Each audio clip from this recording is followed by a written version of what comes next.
Hi, நான் தான் உங்கள் சிம்பிளி சந்திரா. எல்லோரும் எப்படி இருக்கீங்க? இன்றைக்கி நம்ம சேனலில் ஒரு ஸ்பெஷலான பாரம்பரியமான ரெசிபி தான் உங்கள் கூட ஷேர் பண்ண போகிறேன்.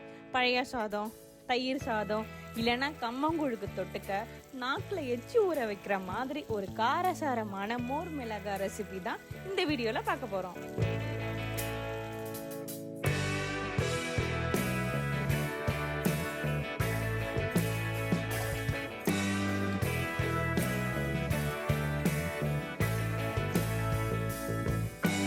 இந்த வீடியோவில் பார்க்குறீங்கல்ல, இவங்க தான் என்னோட அம்மா.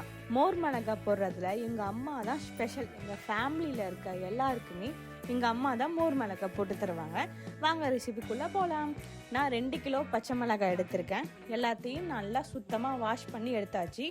நம்ம வாஷ் பண்ணி வச்சுருக்க ஒவ்வொரு மிளகாயிலையும் லைட்டாக ஹோல் போட்டு எடுத்துக்கணும். அப்போ தான் நம்ம சேர்க்க போகிற மோரும் உப்பும் மிளகாயோட உள்ள வரைக்கும் நல்லா இறங்கி காரமும் புளிப்பும் சேர்த்து டேஸ்ட் கொடுக்கும்.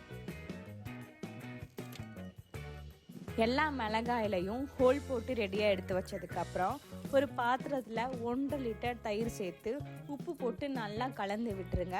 இப்போ மிளகாயில் தயிர் சேர்த்து நல்லா கிளறி விட்டுருங்க. இதை அப்படியே ஒரு ஓவர் நைட் விட்டுருங்க. அப்போ தான் உப்பும் புளிப்பும் இந்த மிளகாக்குள்ளே இறங்கும்.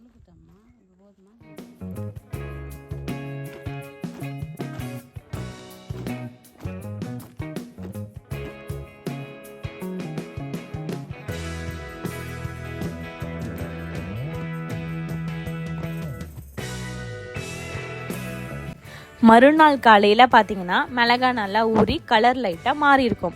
இப்போ இந்த மிளகாயை நல்லா சுளிர்னு அடிக்கிற வெயிலில் காய வச்சுருங்க. அந்த மோரை மட்டும் கீழே ஊற்றிடாதீங்க.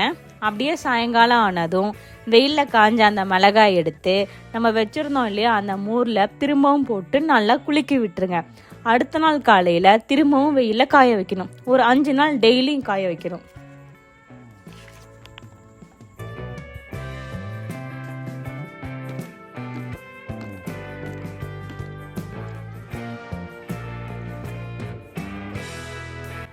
அடுத்த நாள் காலையில் திரும்பவும் வெயிலில் காய வைக்கணும்.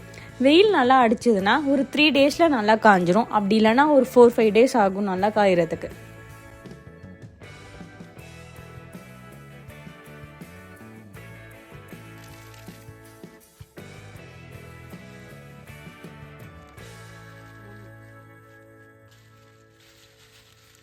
நல்லா மிளகாய் மொறுன்னு வர்ற அளவுக்கு நல்லா காஞ்சிருச்சு.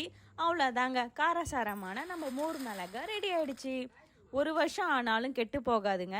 மழை காலத்தில் மட்டும் லைட்டாக நமுந்து போன மாதிரி இருக்கும். அப்போ மட்டும் வர வெயிலில் சும்மா ஒரு 1/2 மணி நேரம் காய வச்சு எடுத்தால் போதும். நீங்களும் உங்கள் வீட்டில் இந்த மோர் மிளகாயை ட்ரை பண்ணி பார்த்துட்டு எப்படி இருக்குன்னு மறக்காமல் கமெண்டில் சொல்லுங்கள்.